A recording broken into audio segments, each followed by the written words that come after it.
Maadjong gabi, maadjong buntag, maadjong udto, maadjong hapon kaniyong tanan tibok kalibutan. Anya na sab ako karon aron pagisgot-isgot sa mga pulong sa Ginoo para kanitong tanan alang atong kuwang pa og mga kahibaw. Aghang tema karon may tungod sa kining mga hitabo karon ng mga dagkong katalagman sama sa linog, bagyo, mga sakit, kamatay uban pa. Unsa man kining mga panghitaboa karon? Mao na ba kani ang katapusan sa kalibutan o pagkuan ba kanang ang pasidaan ba lamang sa Ginoo? Ug si Jaba ko'y naghimo nini. Kini gatong ipasikad mga isuon ko diha ni Kristo sa balaang kasulatan. Natay mabasa nga matud pa sa Isaias 45:7. Ang Ginoo miingon nga ako'y naghimo sa kabulhanan o katalagman. Naklaro di ay nga kini mga katalagman sama aning bagyo, katalagman man na sama aning linog, katalagman man na ug uban pa mga gubat, mga sakit. Si Jay naghimo nini kay matud pa sa pasahon ni propeta Jeremias Uluhan 29:17 nga matud pa sa Ginoo nga maghinubra na nga ni ang kadautan sa katawan ng padahil jag gubat, gutom, sakit. Mao nay giingon sa Ginoo. Unsa kining gubat?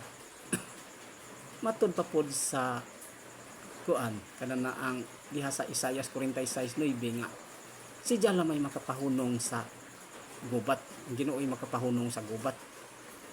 Unsa sa Amos kapitulo 3 bersikulo 6 nga to 7 nga mahitabo pagod diha kun kanang mahitabo pagod diyan mga kaguliyang sa syudad kun dili kana wa na dili si Jagad gihapon maoy tinubdan ana ang mahitabo nga makahadlok nga diha mahitabo sa usa ka syudad. Samaan ng mga pasabot ang mga dagkong katalagman. Mga isuon ko diha ni Kristo madyo kadto nang masajod ta. Kini agato kadto ning kuanon dinhi sa bag-ong tugon sa Lucas kapitulo 21 bersikulo 9 ngadto sa 11 nagaingon diri ang atong Ginoo. Ayaw kamo kahadlok kung makadungog kamo mga gubat ug mga kagubot kay kining mga butang nga kinahanglan nga mahitabo gayud pag-una. Apan wala kini magpasabot nga duol na ang katapusan. Sa to pagitugot pidud sa Ginoo da ining gubat. Tingali na ay makaingon nga okay kuan siguro ni kanana ang mga dagko dili nagsala na sila maunang padadas Ginoo katalagman pero dili ta makahukom na Ginoo ray nasajod na busa kita pod kini pagpasidaan ni giingon sa Ginoo nga mahitabo gud pag-una pero wa pa kini magpasabot ni maunang katapusan. Unsa pa tudling Jes may padayon siya sa pag-ingon ang usa ka nasod makigubat sa laing nasod mo nahitabo na ni karon Amerika batok pod sa kuan kanana ang Iran sa Israel pod Lebanon nahitabo na ni Israel pod og Iran gitabangan mga ni sa Amerika nahitabo na unsa mosulong sa laing gingharian mahitabo unya ang makalilisang nga mga linog linog nahitabo na dito sa laing nasod mapusog nga linog gutom og kamatay. Sa ato pa na ay mga kamatay kana tugutan na sa Ginoo. Mahitabo gud na daan ang Ginoo nang pasidaan nga mahitabo gud na.